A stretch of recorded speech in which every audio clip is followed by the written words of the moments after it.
नगर पालिका फिर आए हुए हैं, क्या है मामला? आज देखिए, आप ही लोग के माध्यम से और हम लोग के सामने भी मीडिया में उन्होंने ये बयान दिया था कि 17 तारीख को 3 बजे मीटिंग होगी और आप लोग को भी आमंत्रित किया गया था, हम लोग को भी बुलाया गया था।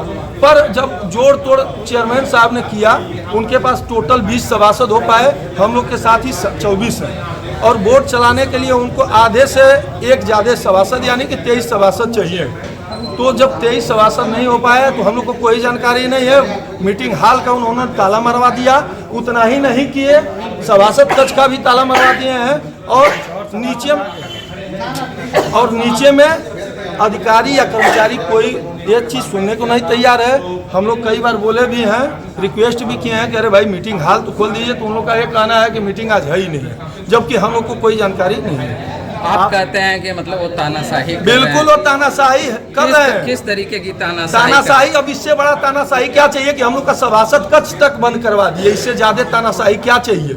हमारे सूत्र बताते हैं कि बहुत सारे ग्रुप में उन्होंने या बहुत सारे लोगों को उन्होंने मैसेज किया कि मीटिंग कल की नहीं होगी। चलिए ठीक है, हम मानते हैं, हमारे पे तो मैसेज नहीं आया है ग्रुप में, पर आप लोगों से ही उन्होंने कहा था ना, कि मीडिया के माध्यम से कहा था कि 17 तारीख को 3 बजे मीटिंग होगी, आप लोग भी आइएगा और देखिएगा कितने सभासद हैं। तो आपके माध्यम से क्या हो, पूरे मऊ जनपद की इस पे नजर नगर पालिका पे बनी हुई है, तो क्या आप किसी पत्रकार भाइयों से उन्होंने इस चीज का खंडन किया क्या कि बताया?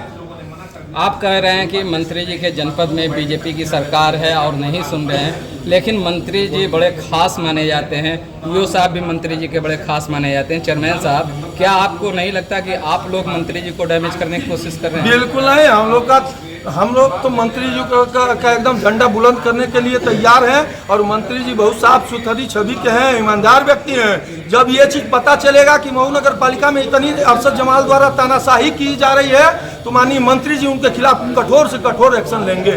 और जनता के हित की आप लोग बात करते हैं, क्या मसौदा है आपके पास? आपने जनता के हित के लिए कौन से प्रस्ताव लाए हैं? कोई प्रस्ताव आपके पास जनता के हित के लिए? राजू भाई बताएं। जनता के हित के लिए सबसे पहले आप जा सकते हैं शहीदी रोड के लिए। शहीदी रोड सबसे जरूरी है, क्योंकि पुल जब बन रहा है तो शहीदी रोड का बनना बहुत जरूरी है। 15 तारीख की मीटिंग में पुल मतलब शहीदी रोड के प्रस्ताव की एक योजना थी। देखिए, आपको बता दें, योजना तो बहुत पहले से थी, लेकिन बनाने की योजना कतई नहीं है। हम कह रहे हैं कि आज का रास्ता खराब नहीं है, बहुत पहले से खराब है। आप बनवा दिए होते, आप जाइए डिग्री कॉलेज वाले रोड से डाइवर्जन कर दिया गया है, शहर के अंदर नहीं आना है, वहीं से आपको डिग्री कॉलेज से होते हुए आपको निकल जाना है माधव होटल होते हुए VT रोड पे। आप जाके उसका हाल देख लीजिए। आप देख लीजिए महिला जिला अस्पताल वाला रोड, कहाँ आपका आंख बंद है? आप नगर पिता माने जाते हैं, नगर पालिका के चेयरमैन हैं, बहुत बड़े नगर पालिका के आप चेयरमैन हैं। कभी आपने घूम करके देखा है कि जनहित में क्या होना चाहिए? जनहित में सबसे जरूरी काम नाला जो बन रहा है, ठीक है, हमारे विभाग से नहीं बन रहा है, लेकिन हमारे नगर पालिका में बन रहा है। सदर अस्पताल के सामने जाकर देख लीजिए कि आदमी औरतें वहां गिर जा रहे हैं। कभी आप उन्होंने देखा है? सिर्फ गाड़ी बंद AC में घूमने से काम नहीं चलेगा। आप लोग कमीशन खोरी का इल्जाम लगाते हैं, लेकिन उधर से भी कहना है कि कमीशन की ही लड़ाई है।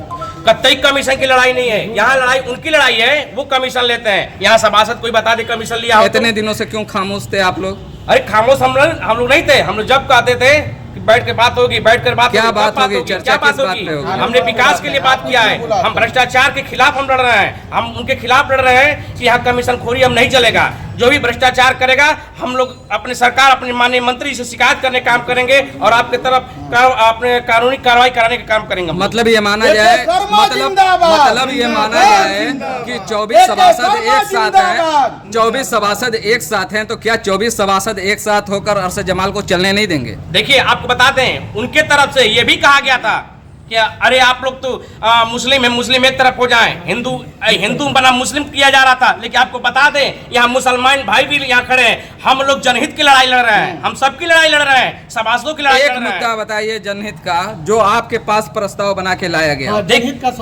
जनहित का सबसे बड़ा मुद्दा हम लोगों का है कि जन्म प्रमाण पत्र और मृत्यु प्रमाण पत्र के लिए अगर वर्तमान का कोई पत्र लेकर के आता है और सभासद के माध्यम से आता है तो उसके लिए 3 महीना लगता है, और किसी दलाल के माध्यम से आता है तो 1 हफ्ते में उसके पत्र को बना करके दे दिया जाता है। 3 महीना की प्रक्रिया में SDM साहब की तरीके से मार्क करके आता है, तब उसके बाद बनता है।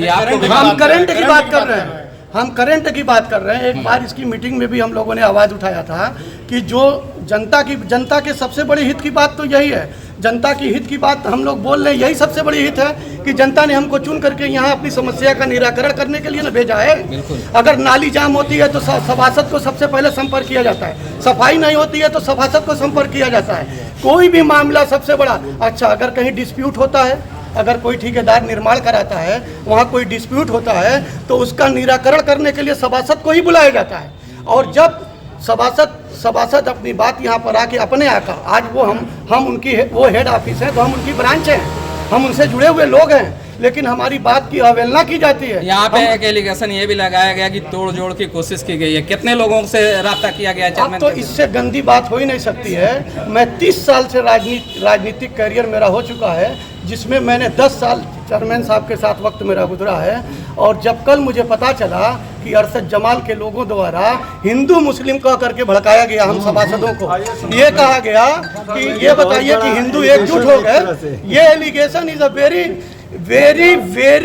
क्लियर हम बता रहे हैं। तोड़ जोड़ में कितने लोगों से राब्ता किया गया, इस पे बताइए। तोड़ जोड़ में तो अब जितने लोगों को, इनके पिताजी से, बसीर साहब से राब्ता, कुल मिला के इस कॉन्फ्लिक्ट का समाधान क्या होगा? समाधान देखिए, हमारा ये हमारी खेती बेचने की लड़ाई नहीं है चेयरमैन से। हमारी सीधे डिमांड है कि जनता द्वारा जो भी समस्या लेकर के आता है, उनके समस्या का निराकरण तुरंत तत्काल कराया जाए, नहीं तो अंडर 1 वीक में उनकी समस्या का निराकरण कराया जाए। और दूसरी बात यह है कि जो सभासद चुन करके यहाँ पे आया है और सभासद अपने चेयरमैन या अधिशासी अधिकारी से अपनी बात को रखता है तो उसकी बात को नज़रअंदाज कर दिया जाता है। आज ठीका कर्मी, आज ये हैसियत सभासद की है कि एक ठीका कर्मी को फ़ोन किया जाता है, 100 बार तो एक बार फ़ोन उठाता है। आज हमारी ये हैसियत है। उसकी वजह जानते हैं क्या है? उसकी वजह यह है कि हम लोग टुकड़ों में बटे हुए थे।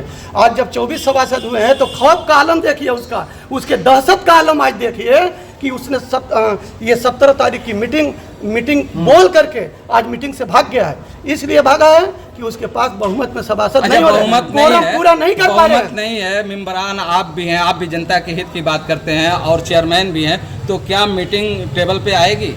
मीटिंग टेबल पर हमारा तो अनुच्छेद 1916 का प्राविधान है भाई, नगर पालिका अधिकार अधिनियम 1916 का प्राविधान है। अगर वो मीटिंग नहीं बुलाएंगे तो हम अधिकार रखते हैं मीटिंग बुलाने के। हम तो ये भी अधिकार रखते हैं कि ईओ को सस्पेंड करने का अधिकार रखते हैं, बशर्ते कि हमें 2/3 सभासद की ज़रूरत है। लेकिन अभी हमारे 2/3 सभासद हमारे पास अवेलेबल नहीं है।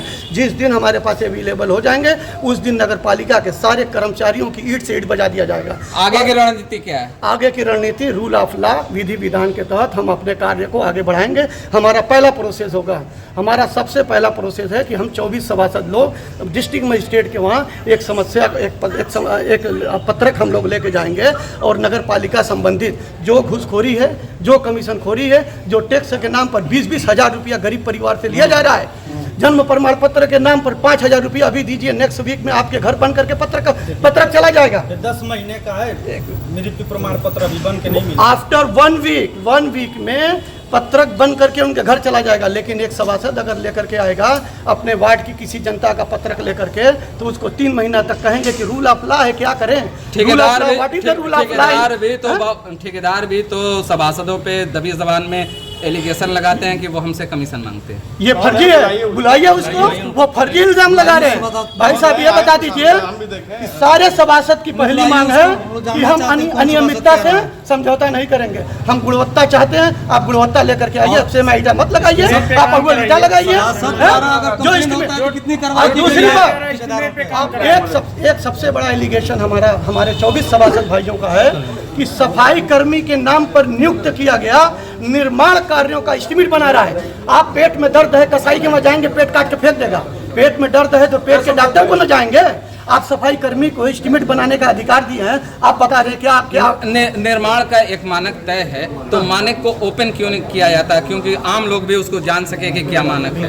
बिल्कुल आपका अच्छा क्या कह रहे हैं सर? निर्माण का एक मानक तय है, तो निर्माण के मानक को ओपन क्यों नहीं किया जाता कि आम लोग भी जान सके कि मानक क्या है? सभासद को तो मिलता ही नहीं है भाई साहब। अब आप जान लीजिए कि हम एक सभासद होंगे, अपने वार्ड में किए गए निर्माण कार्यों का एस्टीमेट मांगा जा रहा है कि ये बताइए कि ब्रिक्स कितना है, मोरंग कितना है और उसमें सीमेंट कितनी है और उसमें क्या स्टोन कितना है, इतना तो हम लोग जानते हैं। जब हमारी बोर्ड में पहली बोर्ड की बैठक में हम लोगों ने ये आवाज़ उठाया था कि जब नगर पालिका द्वारा जो भी किसी सभासदी क्षेत्र में कार्य किया जा रहा है उसकी एनओसी दिया जाए, तो चेयरमैन और अधिशासी अधिकारी ये बोल रहे थे कि ये प्राविधान नहीं है, इनलीगल है।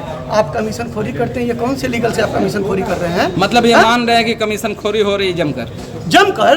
अरे भाई साहब, मेरे पास उसका ऑन रिकॉर्ड है, और एक रिकॉर्ड और बता रहे हैं, 3,54,000 रुपये का कार्य हमारे वार्ड में किया गया था, मात्र 30,000 का काम किया गया। जब उसकी शिकायत मैंने चेयरमैन से कहा तो वो फाइल को कुछ दिन तक रुकवा दिया गया और 3 महीने के बाद उस पेमेंट को कर दिया गया। आज भी उस पर मैं हाई कोर्ट जाने वाला हूँ। पूरा मैं जो भी प्रोसेस है उसको फॉलो कर रहा हूँ। और हमारे सारे सभासदों लोगों की एक मांग है, हमारी कोई उनसे कोई गलत तरीके की लड़ाई नहीं है, हम जनहित के लिए लड़ाई। मंत्री आप लोग मंत्री जी का जिंदाबाद का नारा लगा रहे हैं, तो मंत्री जी जिंदाबाद का भी मंत्री जी से आप लोग मिले इस के खिलाफ? मिलेंगे, हम मिलेंगे। सबसे बड़ी बात यह है, नहीं, हम प्रोसेस के आधार पर न मिलेंगे। हमारा पहला प्रोसेस था कि हम अधिशासी अधिकारी से संबंध बनाए, मिले उनसे। अधिशासी अधिकारी ने हमको इग्नोर किया। हम फिर अध्यक्ष महोदय को अपनी बात रखा गया, अध्यक्ष ने हमको इग्नोर किया। अब हमारा जो प्रोसीजर है, अब हम जिलाधिकारी महोदय को दिएंगे। अधिशासी अधिकारी महोदय को इतना पावर आया कहाँ से? अधिशासी अधिकारी एक शासन का अधिकारी होता है। मंत्री जी के अधीनस्थ है आप अगर ये कह रहे हैं भाई। नहीं, सरकार है ना मंत्री जी की, मंत्री जी की सरकार है ना, अभी तो हम आपको तो ये बता रहे हैं, भी कह रहे हैं हम भी भगे हुए हैं, हम मीडिया बंदियों को देखिए, देख रहे हैं। ऐसा थोड़ा कि हम सभी सभासद मिलके एक जनसूचना मांगे थे कि नगर पालिका में 2 साल के अंदर कितने सफाई कर्मी बढ़ाए गए हैं और ट्यूबवेल ऑपरेटर बढ़ाए गए हैं और कहाँ वो रखे गए हैं, किस किस जगहों पे। बाकी आज तक वो अधिसूचना से हम लोग को जवाब नहीं मिला। सुनने में तो ये भी आया है कि यहाँ का सफाई कर्मी जो है वो बलराम यादव मंत्री के घर जाके काम करता है आजमगढ़ में। अब इससे ज्यादा भ्रष्टाचार क्या चाहिए? आपको जवाब नहीं मिला तो जन सूचना में आपको आयोग तक जाने का राइट है। बिल्कुल जाएंगे। और दूसरी चीज ये बताइए कि किस जियो में है कि नगर पालिका पेमेंट करे और चेयरमैन अपने साथ उन स्टाफ को लेके चले। हंजला फरीद फर्स्ट स्टाफ, दानिश दूसरा, तारिक तीसरा, 3 को साइडो बना के लेकर चलते हैं और पेमेंट देती है नगर पालिका। किस आधार पे देती है? हम लोग मांगे थे तो उसमें जवाब आया। बिल्कुल, आप लोगों का ये उठाना सही है, लेकिन आप ये पहले दिन से जानते हैं और आज इसको आप उठाएं। अरे भाई, जब हम लोग को समस्या हुई तो उठाए। जब हम लोग को लगा कि अब ये तानाशाही एकदम नहीं, ये गलत बात पे चल रही है। आप गलत बात कर रहे हैं कि आज उठा रहे हैं। ये आदिल सभासद हैं, ये 2 साल से हम लोग इसकी आवाज उठा रहे हैं। आदिल के पिताजी बशीर साहब हैं, उनके द्वारा ये लड़ाई जारी है। ये अलग बात है कि कल कम थे आज अधिक है, हो सकता है कि आगे और आगे। अच्छा, आज मीटिंग नहीं हो रही है, काम किया जा रहा है। आज मीटिंग नहीं हो रही है तो आगे कब आप लोग मीटिंग बुला रहे हैं? मीटिंग के लिए अभी हम अपनी मीटिंग कर लेंगे, अपनी मीटिंग कर लिया जाएगा। मीटिंग के बाद जो भी हमारा डेलीगेट, जो हमारा ग्रुप है, जो भी डिसीजन लेगा उस पर हम कार्य करेंगे। लेकिन आगे की कार्रवाई हमारी यही है, हमारी आगे की कार्रवाई जो है बता देते हैं। हम पहले जिलाधिकारी महोदय के वहाँ जाएंगे, उसके बाद हम कमिश्नर साहब के वहाँ जाएंगे, उसके बाद जो लीगल प्रोसीजर है हाई कोर्ट से हम ऑर्डर कराएंगे इनकी जांच की। हमारे पास एविडेंस इतना एविडेंस है कि उसको जेल जाने के लिए हमारा एक एविडेंस काफी है। ठीक हमारा है, एक तो एविडेंस। आप कुछ कहना चाह रहे हैं? भागने की आवश्यकता क्या, बताइए। जनता ने आपको भी चुन के भेजा है, हमको भी भेजा है। अगर जनता की बात है तो आइए हम लोग बैठ के बात करते हैं। आप हमेशा मनमाना यानी करते खुली रहे। दावत दे रहे हैं आप? बिल्कुल, हम तो बुला रहे हैं, आइए हम बैठ के बात करने को तैयार बैठ के हैं। बात करेंगे। हम लोग तो ये चाहेंगे कि मीडिया के सामने बात बोर्ड मीटिंग होती किस लिए हमको बता दीजिए आप। बोर्ड मीटिंग होती किस लिए? नहीं मिल के हम लोग बात करना चाह अगर रहे हैं। आज आप हम आए हैं तो आप ताला बंद करके लापता है, भागे फिरे हैं। आज तो नगरपालिका नहीं चल पाएगा, उनसे आपको आना पड़ेगा। कहाँ चेयरमैन साहब से एक मेरी बात पर्सनल पूछिएगा, मीडिया के माध्यम से खुले मंच पे पूछिएगा कि हंजला फरीद, दानिश और तारिक 3 कर्मचारी उनके साथ रहते हैं, नगर पालिका पेमेंट करती है। क्या सरकार से वो परमिशन लिए हैं कि वो उनके साथ घूमे? तो क्या आप लोग इसके खिलाफ कंप्लेन करेंगे डीएम साहब को? अरे हमारे जाना 50 कंप्लेन पड़ी है, 50 कंप्लेन हम एक की बात नहीं कर रहे हैं। हम IGRS जब आपको देंगे तो 50 कंप्लेन हमारे IGRS है और टोटल यूज हम निस्तारण करते हैं। उसी के संबंध में हम 17 तारीख को नहीं आ पाए। 17 तारीख को हम हाई कोर्ट थे, उसी के संबंध में याचिका दायर भी किए हैं। हम इनके खिलाफ आज से 2 साल से लड़ते चले आ रहे हैं और पीड़ित आज जितने लोग दिख रहे, धीरे धीरे लोग बढ़ रहे हैं। 2 साल पहले हम इनसे पीड़ित, ऐसा नहीं है। हम अपनी बात जब भी उठाते बात रखते हैं तो ये आदमी हमें भ्रष्टाचार का आरोप लगाता है। जब भी हम मुद्दा उठाएंगे कि गलत कर रहा है या घटिया निर्माण हो रहा है, कमीशन ले रहा है, तो मेरे पर आरोप लगाता है। खुलेआम कमीशन लेके और देखिए अधिशासी अधिकारी को मैंने देखिए पत्र दिया है कि नई नाली बनानी थी, ये निर्माण आप देखिए नई नाली बनानी थी 40 मीटर थोड़ा सा हटाओ भाई। उल्टा पुल्टा करके उसको लीप पोत के रख दिया गया। ठीक है, नीचे ये आप निर्माण करा रहे हैं, देखिए दोनों साइड 5-5 इंच की नाली बन रही है। माने चलिए हम चल रहे हैं।